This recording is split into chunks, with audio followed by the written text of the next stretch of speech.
Сәлеметсіздер ме оқушылар? 7 сыныптың география пәнінен 4-ші тоқсан бойынша жиынтық бағалауға арналған тапсырмалар.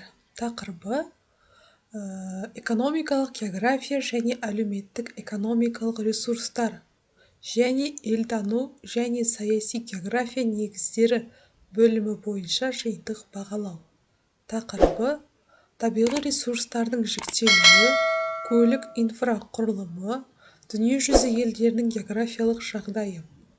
Оқу мақсаты табиғи ресурстарды жіктейді, жергілікті компонентті қосымша қамту негізінде табиғи ресурстардың таралу заңдылықтарын талдайды. Қазақстандық компонентті қосымша қамту негізінде көлік инфрақұрылымының элементтерін сипаттап, маңыздылығына баға береді.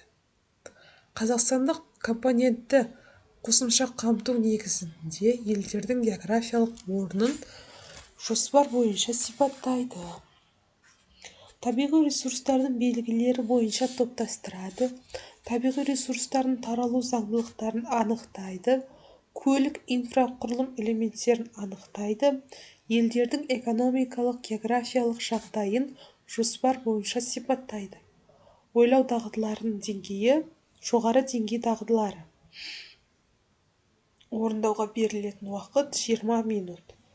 Достар, осы видеоны көрмей тұрып, біздің арнаға жазылып, лайк басып, комментарий бөліміне сұрақтарыңызды қойып отырсаңыздар болады.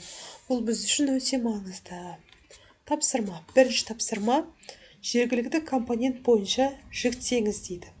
Бізде бірінші тапсырма 2-ге бөлінген, яғни А және Б тапсырмалары. Өлкедегі табиғат ресурстарын топтастырыңыз дейді. Біз бірінші кесте сызамыз. Кесте сызып, бұл жерге табиғат ресурстары және ірі орталықтар деп жазамыз. Табиғат ресурстары бізде мұнай мен газ. Мұнайдың ірі орталықтары теңіз, Қарашаған, Қарашығанақ, Қашаған, Өзен, Жетібай, Жаңажол, Кеңқия, Қаражанбас, Кенбай, Құмкөл жатады. Газдың ірі орталықтары Маңғыстау, Ақтөбе облыстары мен теңіз,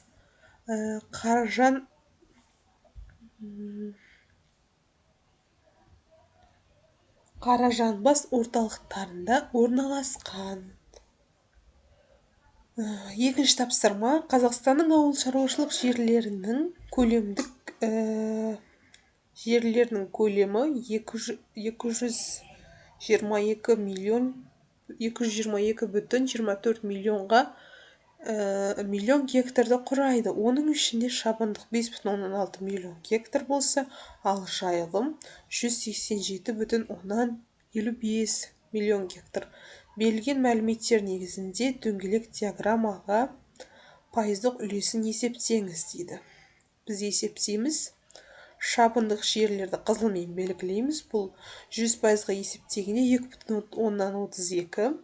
Ал жайылымдық жерлер бұл 84%, оны көкпен белгіледік. Яғни 100%-ын, 84%-ын жайылымдық жерлер, ал 2%-ын ғана шабындық жерлер алып жатыр. Екінші тапсырма су транспорттың артықшылықтары мен кемшіліктерін бағалаңыз дейді. Бізге берілген, кесте сызып аламыз. Артықшылықтары теңіз жолдары мен тауар тасымалдау көпелдері үшін өте тиімді. Себебі үлкен кемелер мен круиздар үлкен көлемдегі тауарларды оңайлықпен тасымалдай алады, ал теңіз транспорты арқылы тауар тасу арзан әрі тиімді. Теңіз транспорттары үлкен қашықтықта аз энергиямен аз жағармай құртады.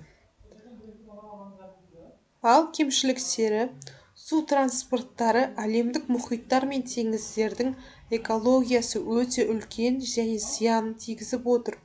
Кемелер мен лайнерлерден бөлінген қалдықтар әлемдік экожүйеге орны толмас залал келтірді. Оның үстіне теңіз транспорттары көптеген елдер үшін қолжетімсіз. Үшінші тапсырма Қазақстанның географиялық жағдайына жоспар бойынша сипаттама беріңіз дейді. Аумақтың ауданы. Қазақстанның аумағы 2724 миллион километр квадратты құрайды. Әлем бойынша 9-шы орында. Қазақстан аумағында сан алуан түрлі ландшафтар кездеседі. Қазақстан аумақтық ауданы үлкен болғандықтан көптеген табиғи ресурстарға, флора мен фаунаға бай. Шекаралас елдері. Ең үлкен шекаралас елі Ресей Федерациясы, одан кейін Қытай, Өзбекстан, Қырғызстан, Түркменстан. Бұл елдермен Қазақстанның арақатынасы тығыз байланысты. Батыс Қытай тас жолы әлі күнге дейін Қазақстанның маңызды инфрақұрылымы болып саналады. Үшінші тапсырма бұл мұхиттарға қатысы. Қазақстан мұхитқа шыға алмайтын елдердің қатарына кіреді, бірақ та Қазақстанда маңызды Арал мен Каспий теңіздері орналасқан. Достар, осымен біздің ВЖБ талдауымыз аяқталды. Барлығы 3 тапсырма берілген. 3 тапсырма әрқайсында 2 және 3 тапсырмадан берілген. Барлығына дұрыс жауап берсеңіздер, сіздерге 11 балл беріледі. Достар, осымен біздің ВЖБ талдауымыз аяқталды. Осы видео сіздерге көмегі тиіп жатса, біздің арнаға жазылып, лайк басып, қолдау білдіріп отырыңыздар. Бұл біз үшін өте маңызды.